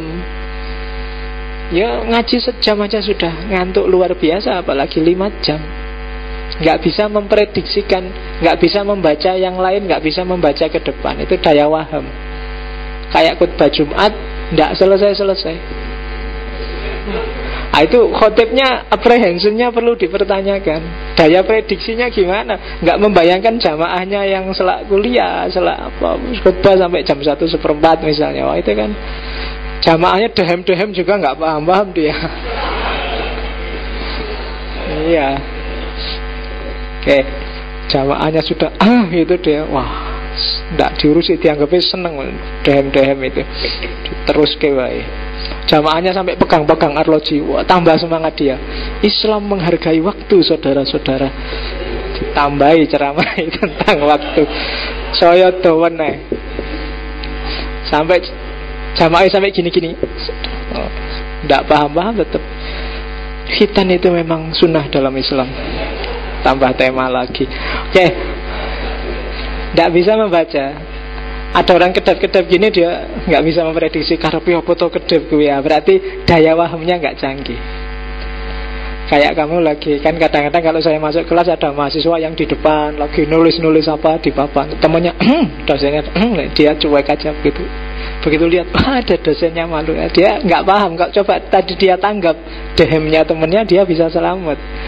Karena daya wahamnya nggak canggih, dia kena wis. Fantasi, kalau fantasi daya khayal. Jangan salah, daya khayalmu harus hidup. Kalau daya khayalmu mati, kamu gak akan jadi orang kreatif. Bahkan dalam banyak hal kamu akan kalah. Barat yang positifistik, justru di situ daya khayalnya luar biasa. Daya hayal inilah nanti yang membedakan secara banyak loh ya, hewan dan manusia. Kalau intelek sekedar daya rasio, beberapa hewan punya kadar berpikir tertentu, tapi daya hayal tidak punya. Hewan tidak bisa menghayal, kira-kira kalau aku jadi manusia gimana ya, tak coba jajal pura-pura jadi manusia enaknya. Tidak bisa. Harus punya daya hayal. Daya hayal nanti dekat dengan mutakhayyilah. Itu bedanya hayal. Kalau mutakhayyilah itu imajinasi. Kalau khayal itu bisa nggak ada dasarnya sama sekali. Kalau imajinasi itu menggabung-gabungkan pengetahuan yang selama ini sudah kamu miliki, kamu gabung-gabung jadi sesuatu yang baru. Itu imajinasi. Kalau khayal bisa ngawur sama sekali, tanpa perhitungan. Tapi juga penting. Kalau di Ibnu Arabi itu yang disebut creative imagination. Kamu harus punya daya imajinasi. Oke, misalnya bentuk gelas kok kayak gini ya, itu kan pakai daya imajinasi dulu bikinnya. Yang zaman dulu mungkin nggak seramping ini, mungkin agak besar kayak ember, itu sekarang ganti kayak gini, mungkin dulu kan gitu. Loh, itu kan hasil karya imajinasi. Nah, begitu ini kok susah ya ngangkatnya, kalau tehnya panas gimana? Oh, dikasih pegangan. Nah, terus ada gelas yang ada pegangannya. Itu daya imajinasinya lebih tinggi berarti. Nah, itu khayal dan mutakhayyilah. Orang perlu ini. Orang yang tidak punya daya khayal dan tidak punya daya imajinasi biasanya tidak bisa berpikir alternatif, kaku, skriptural, nggak bisa membayangkan yang berbeda, nggak bisa diajak berpikir analogis. Dan itu berat. Biasanya orangnya ngamuan, tersinggungan. Iya. Kenapa? Cara mikirnya delujur, lurus. Nada dasarnya kalau ngomong delujur. Tidak bisa diajak agak variasi dikit. Itu kemampuan imajinasi. Kalau diajak nonton film dia nggak tertarik, karena dia tahu film itu bohong. Diajak nonton film, temennya nangis-nangis, dia alah gitu aja nangis. Itu kan cuma adegan film, itu kan cuma bohong-bohongan, mesti gitu. Jadi creative imagination, mutakhayyilah, dan memahami simbolisme sangat diperlukan dalam agama. Simbolisme itu kan memahaminya pakai daya mutakhayyilah ini. Surga, neraka, Shiratal Mustaqim, jin, setan, semua barang gaib yang tidak bisa diakses oleh panca indera, satu-satunya pintu masuk kita adalah imajinasi dan khayal. Kalau nggak pakai itu kita nggak akan ketemu. Oke. Dan yang terakhir, ada memori. Memori itu hafalan, ingatan, itu penting. Kalau manusia nggak punya daya zakiroh, daya memori, wassalam. Kamu nggak ingat kalau hari ini ngaji, kamu nggak ingat bahwa kamu itu posisinya di sini santri, bahwa kamu yang di ngajiin, bahwa saya yang ngaji misalnya. Terus lali kamu duduk di sini, kenapa lali? Oh, tak anggap saya yang ngisi, oh, ternyata bapak tuh kan, berat itu kan.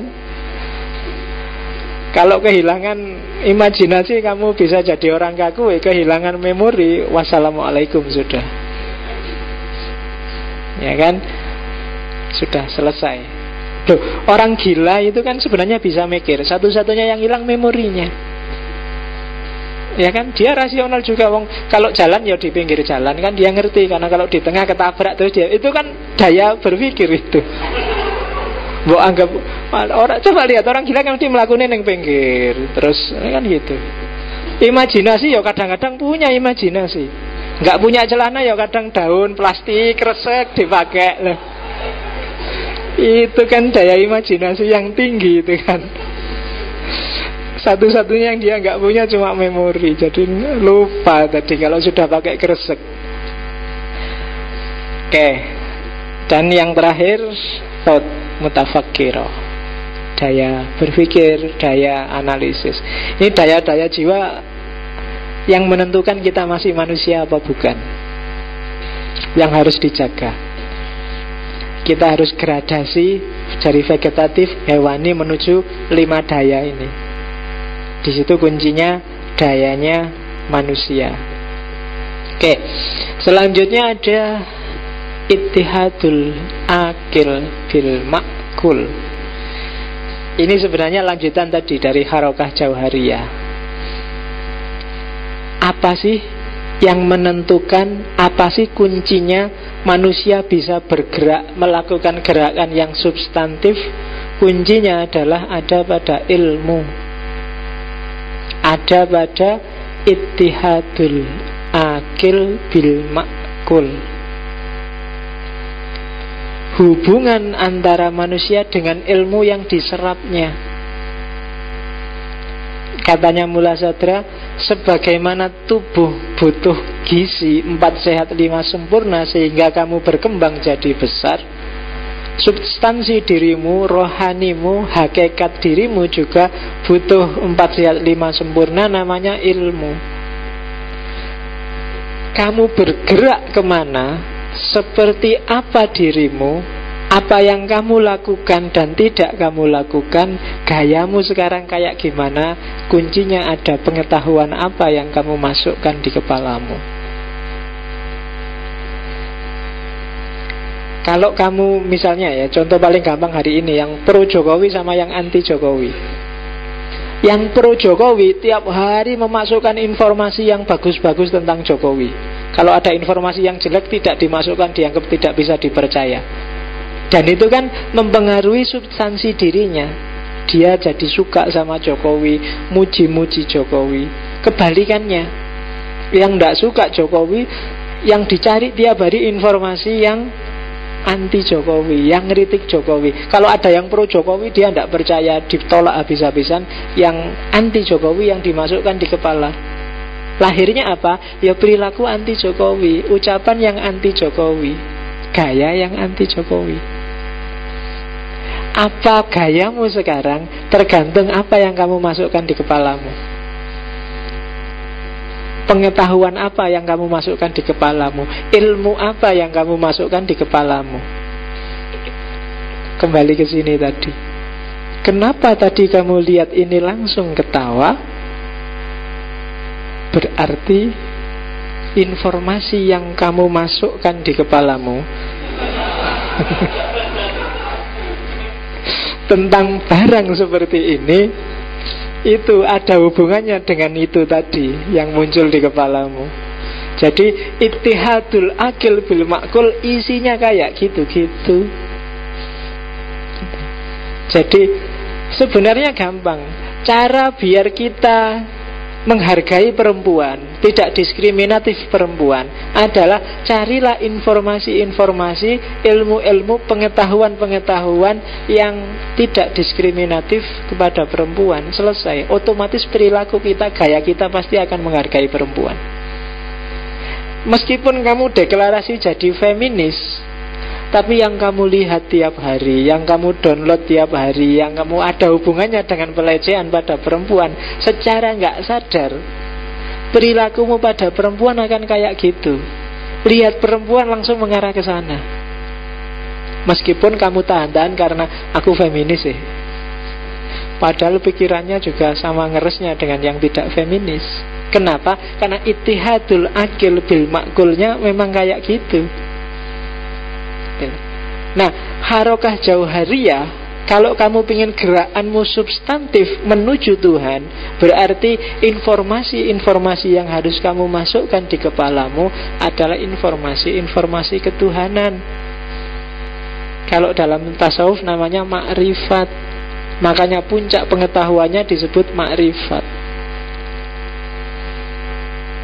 Terus tambah informasimu tentang keindahan Tuhan, kebesaran Tuhan, keagungan Tuhan. Lama-lama dia ittihad dengan dirimu, ittihadul akil bil ma'kul. Karena dia pasti sesuai dengan fitrahmu dan kamu akan bergerak ke sana. Tapi kalau bacaan-bacaanmu filsafat barat, yang ateis, yang anti Tuhan, yang marxisme, freudisme kayak kemarin, yo nanti mengarahnya juga ke sana. Bukan berarti keliru, tapi kalau kamu nggak hati-hati, positioningnya keliru, kamu jadi semakin jauh dengan Allah. Boleh kamu belajar Marxisme, misalnya agama itu candu, tapi jadikan candu ini sebagai pelajaran. Jangan sampai agama kamu jadikan candu, jangan sampai Allah kamu jadikan candu dalam hidupmu. Ya kan banyak kan sekarang fakta agama dijadikan candu. Tak lihat ada beberapa postingan di Facebook, waktu orang ribut tentang BBM terus dia posting, jangan marah dengan BBM, ingat saja, pasrah saja pada Allah, karena Allah itu yang menjamin rezeki dan seterusnya. Ini yang dimaksud agama jadi candu. Dengan baca ini kamu diharapkan sudah nggak usah BBM lagi, Allah yang ngatur rezeki kita. Itu yang dimaksud oleh Mat, agama sering jadi candu. Kamu jangan malah ikut-ikutan Mat, agama dijadikan candu. Agama harus dijadikan semangat untuk bergerak. Buktinya para ulama sufi bisa mendirikan dinasti kok, apalagi tukang demo. Harusnya lebih bisa lagi kan gitu, karena gerakannya lebih bisa luas daripada kiai ulama sufi. Kan tidak membayangkan kan, ulama sufi kok teriak-teriak anti BBM, kan nggak masuk akal. Kalian yang lebih bebas. Oke, nah ittihadul akil bimakul itu seperti itu. Masukkan terus informasi-informasi yang konstruktif, positif, yang mendukung gerakanmu semakin dekat sama Allah. Jangan kebalikannya. Kalau ada informasi yang kebalikannya, masukkan di kotak yang tepat, masukkan di klaster kepalamu yang sesuai. Oh, misalnya Freud bilang bahwa agama itu cuma sublimasi seksual, tapi menurut saya nggak begitu, karena agama caranya kayak gitu. Biar pemahamanmu tentang Freud tidak ittihadul akil bimakul. Seandainya dia harus bersatu dengan versimu, bukan versinya Freud, bukan versinya Nietzsche. Jadi kenapa? Karena informasi yang keliru akan bikin rohani kita sakit. Kayak tadi, kenapa sih kok kamu jadinya nggak rindu sama Allah? Karena terlalu banyak kamu ittihad dengan yang tidak perlu. Ittihadul akil bil makulnya keliru. Yang kamu persatukan dengan dirimu tidak pas. Persatukan dengan yang pas saja. Ilm yang sesuai untuk gerakan harokah jauhariyahmu menuju kesempurnaan. Oke. Tentang kosmologi manusia. Ya, menurut Mula Sadra, manusia punya 3 kosmos. Yang pertama alam Jabarut, yang kedua Misaliyah, dan yang ketiga Barzah.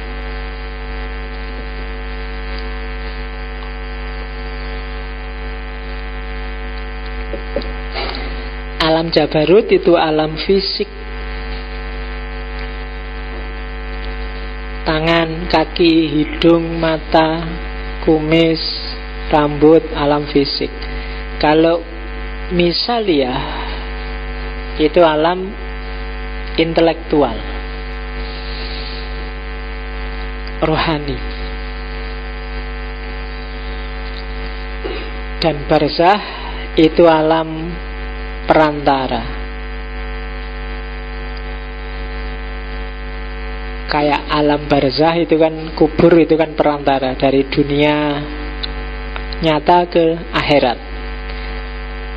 Barzah juga alam perantara antara alam nyata dan alam rohani. Jadi ada talinya yang menghubungkan antara fisik kita dengan rohani kita, namanya barzah. Nah, tubuh manusia itu ada yang di alam fisik, ada yang di alam barzah. Cuma yang di alam barzah itu sifatnya rohani. Kalau menurut Mula Sadra itu kayak cermin, kayak imajinasi kita dalam mimpi. Mimpi itu kan nggak ada materinya, nggak ada ruangnya, tapi tetap Kamu ketemu materi kan dalam mimpi. Ketemu temenmu, ketemu mobil, ketemu laptop, ketemu gunung, ketemu kampus. Yang kamu temui itu materi, tapi dia tidak ada materinya. Itu alam barzah. Nah, nanti di hari kiamat, ini kan dia Mullah Sadra mencoba mengatasi perdebatan antara Ibn Rus dan Ghazali. Yang dibangkitkan itu ya jasad kita, cuma bukan jasad fisik yang duniawi, tapi jasad fisik yang tadi barzakhi tadi. Jasad fisik yang bisa ditemui di mimpi, jasad fisik yang bisa ditemui di imajinasi. Kan ada perdebatan antara Ghazali dan Ibn Rus, meskipun gak sejaman. Katanya Ghazali mengkritik Ibnu Sina bahwa katanya Ibnu Sina besok yang disiksa itu rohaninya, karena jasad kan sudah hancur begitu dikubur di tanah. Ghazali nggak setuju. Kalau Quran bilang dibangkitkan jasmaninya, ya jasmaninya. Toh Allah bisa membangkitkan lagi jasmani yang hancur jadi utuh lagi. Katanya Ibn Rus, ya kalau gitu Allah ndak adil dong. Yang melakukan amal baik dan perbuatan dosa kan jasad yang lama. Sekarang yang disiksa dikasih ganjaran kok jasad yang baru. Nggak adil. Jasad lama kan jelas sudah hancur, sekarang dikasih jasad baru lagi. Berarti ya yang dihukum tetap rohaninya. Wong yang namanya sakit itu kan tidak tergantung jasad. Sakit itu kan fenomena rohani. Kamu disiksa, dipukul sampai kesakitan. Yang sakit itu kan rohani. Mayat itu ketika rohani sudah pergi, mbok kamu banting, kamu bantai, kamu mutilasi juga, dia tidak merasa kesakitan. Jadi katanya Ibn Rus, enggak, besok disiksa di neraka itu ya cukup rohaninya. Jadi neraka tidak butuh palu, tidak butuh gergaji, tidak butuh, tinggal dikasihkan rasa sakit kayak di palu, rasa sakit kayak di gergaji, selesai. Mullah Sadra ngasih solusi, ya memang mungkin bukan jasad yang jasad hancur itu, tapi jasad yang sifatnya barzakhi, jasad yang tidak fisik tapi bagian dari diri kita. Nah itu meskipun sebenarnya nanti kalau ada Ibn Rus mungkin bisa dibantah lagi itu. Ya podo wae, rohani itu. Jadi tidak dalam bentuk fisik tapi dalam bentuk identitas. Tapi yang jelas ada alam jabarut, alam misaliyah, alam barzah. Di atas itu ada namanya alam malakut nantinya. Sampai nanti puncaknya ya alam ketuhanan, alam lahut. Oke, itu kosmologi. Ini terakhir, Asfar Arba'ah. Ini biasanya yang sering dikutip orang bahwa puncak teorinya Mullah Sadra, khususnya dalam tasawuf, adalah Al-Asfar Al-Arba'ah. Untuk kita bisa tepat melakukan kharokah jauhariyah sampai menuju kesempurnaan, kita harus melakukan 4 perjalanan, 4 sair. Perjalanan yang pertama adalah sair minal khalq ilal haq. Perjalanan dari dunia makhluk, dunia ciptaan menuju Allah. Meninggalkan realitas, menembus teori pembatas, menuju yang tak terbatas. Kita gunakan dunia makhluk sebagai kendaraan untuk menuju yang hak.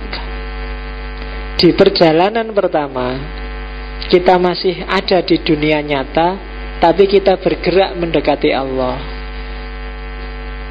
Di perjalanan pertama, kita ketemu syariat, kita ketemu sholat, ketemu zakat, ketemu puasa. Ini adalah upaya-upaya untuk mengatasi realitas. Jangan terjebak di dunia ini, jangan terjebak di dunia makhluk. Kita harus berjalan menuju Allah. Jadikan sholat, jadikan puasa, jadikan haji, jadikan realitas sekelilingmu sebagai pijakan untuk menuju Allah. Itu perjalanan pertama. Harus dilewati, tidak bisa diloncati. Kenapa? Karena kita manusia, kita makhluk.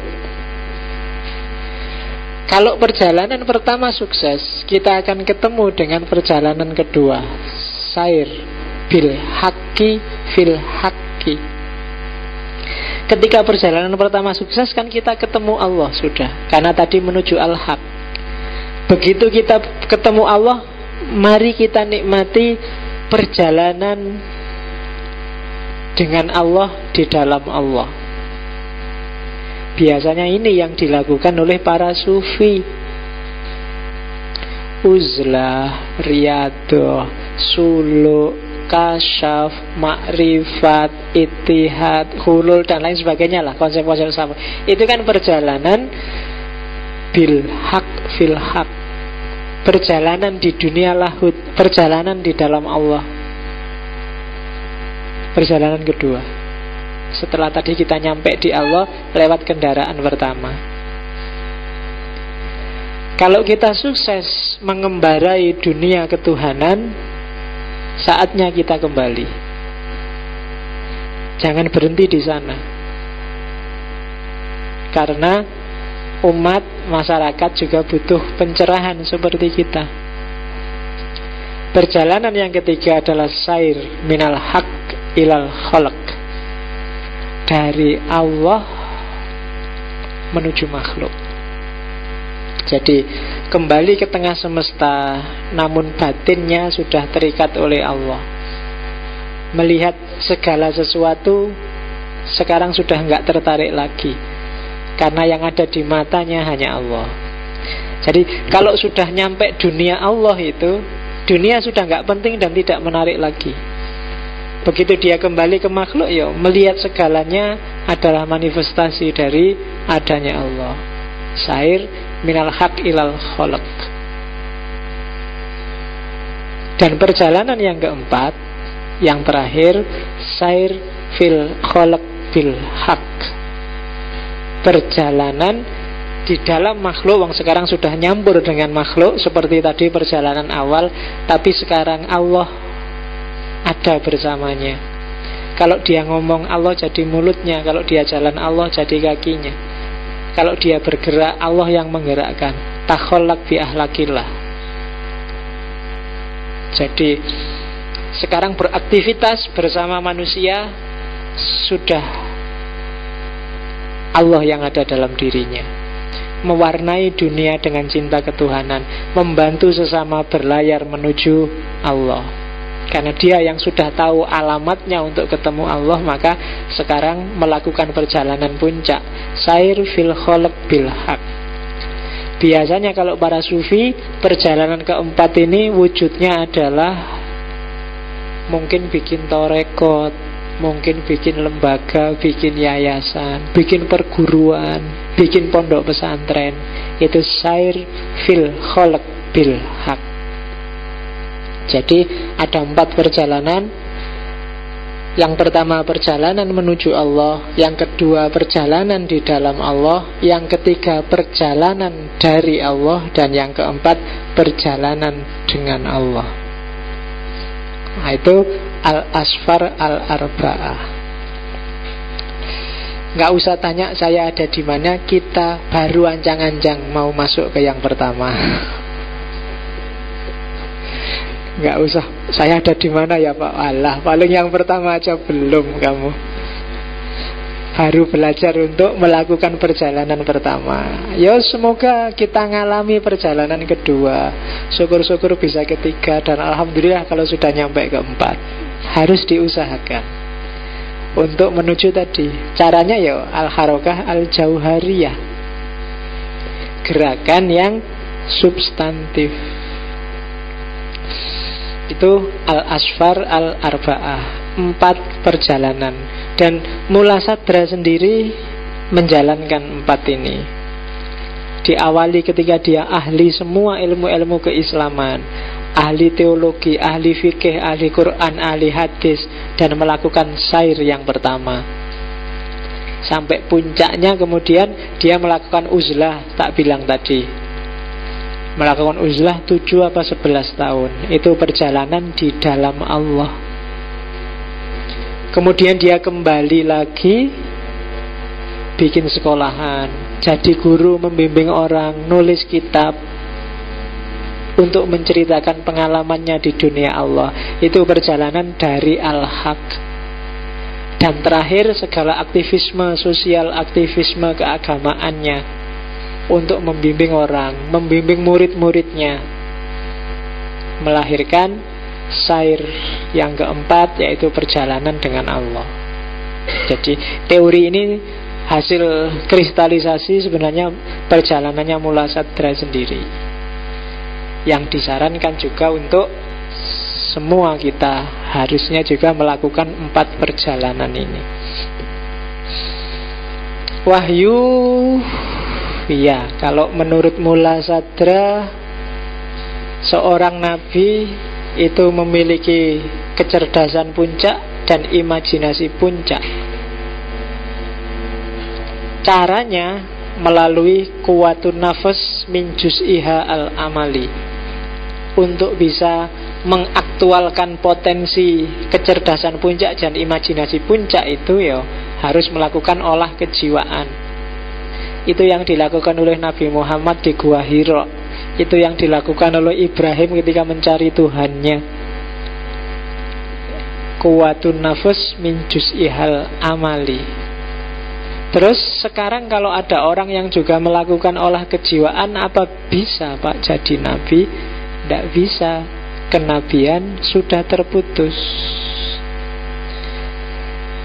Cuma parsial profesi, bukan nabi loh ya, tanggung jawab kenabian itu tetap harus bersambung. Tanggung jawab menyebarkan ajaran, tanggung jawab mendakwahkan Islam, itu tetap harus ada tokohnya.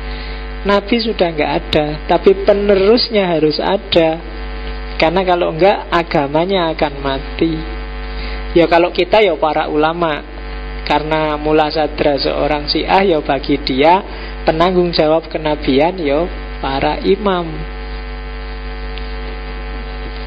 Kalau kita ya para ulama, para wali, itulah mereka yang penanggung jawab kenabian. Dan akan selalu ada, jangan khawatir. Di hadis sendiri kan juga ada yang bilang bahwa sekian ratus tahun pasti akan ada fuhulnya, pasti akan ada ahli yang muncul. Kenapa kayak gitu? Itu kalau dalam bahasanya Mula Sadra, karena Allah nggak akan tega membiarkan kita kebingungan. Karena Allah juga pingin cepet-cepet dia dikenali. Kayak di Ibnu Arabi kemarin loh, fakholaktul kholqa fabi arafuni, kuciptakan makhluk biar kenal aku. Lagi makhluknya kok nggak karu-karuan terus, kapan kenal aku itu? Allah sudah nunggu-nunggu dengan kerinduan yang luar biasa, tapi kamunya leda-lede. Kayak bahasanya wong Jogja kan gitu, kamu leda-lede terus. Sudah ditunggu Allah itu loh, kamu kok lama banget sih? Nah, kadang-kadang terus Allah, ya sudah ada orang tertentu yang dikasih ilham untuk melanjutkan tanggung jawab kenabian. Itu wahyu dan kenabian.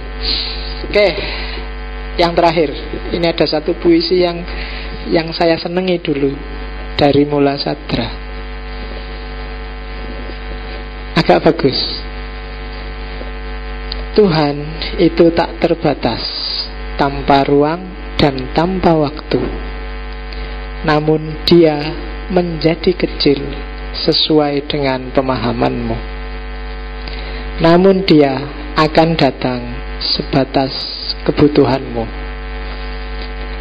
Namun kekuasaannya sebatas harapanmu.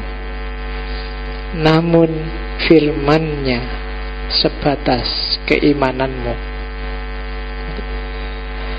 Mereka yang yatim, Dia menjadi ayahnya dan ibunya. Mereka yang butuh saudara, Dia akan menjadi saudaranya. Mereka yang putus harapan, Dia akan menjadi harapan. Mereka yang tersesat, dengannya akan menemukan jalan. Mereka yang berada dalam kegelapan akan mendapatkan cahayanya. Mereka yang sakit akan disembuhkannya. Tuhan akan menjadi segalanya dan bersama seluruh manusia, namun dengan syarat keyakinan. dengan syarat sucinya hati, dengan syarat sucinya rohani, dengan syarat menjauhi perkawanan dengan kekejian. Cucilah hatimu dengan debu dari segala debu. Cucilah pikiranmu dari segala pikir yang keliru. Cucilah mulutmu dari segala kata yang tak perlu. Karena Dia senantiasa menantimu, memanggilmu di setiap lorong hening malammu. Iya.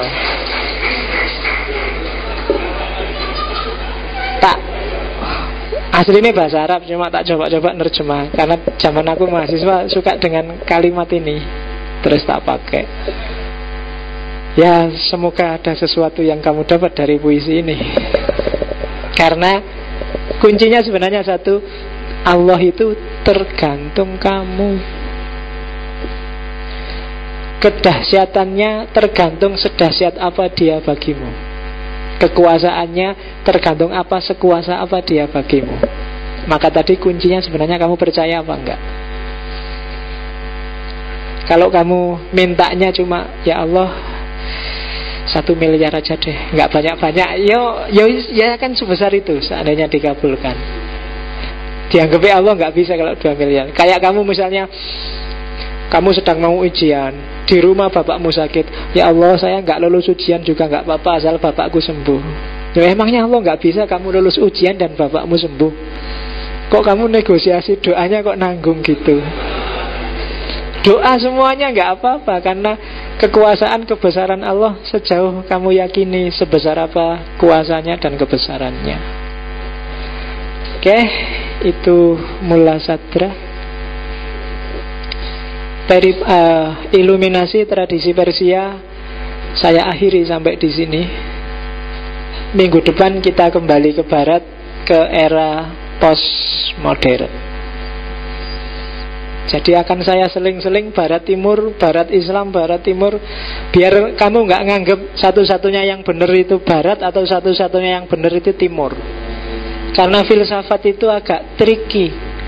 Setiap kali kamu belajar tokoh atau klaster keilmuan filsafat, seolah-olah itu yang benar. Kemarin belajar Surawarti, wah iya Surawarti ini bagus benar. Sekarang Mula Sadra, wah lebih benar Mula Sadra, selalu gitu. Itu kalau saya mandek di barat terus, kamu akan jatuh cinta sama barat. Bagus ini barat, makanya tak selingi di Islam. Cuma kalau saya ngomong Islam terus, kamu akan, pengetahuan filsafatnya nggak akan update. Kamu akan terkungkung di masa lalu era Islam klasik. Maka tak kembalikan lagi ke barat, dan akan tak bolak-balik kayak gitu, biar kamu pikiranmu gak terjebak di klaster manapun. Tapi carilah hikmah yang relevan untuk hidupmu masing-masing. Ya, caranya gitu. Oke. Ada pertanyaan? Alhamdulillah gak ada. Iyalah, sudah jam 10 ya. Boleh ke email atau Facebook, atau ketemu saya kalau lagi nganggur, kalau mau ngobrol panjang. Anytime, kalau saya nganggur mesti mau. Oke, saya akhiri sekian. Insya Allah ketemu minggu depan di dunia barat postmodern. Wallahul muwaffiq, wallahu a'lam bishawab. Wassalamualaikum warahmatullahi wabarakatuh.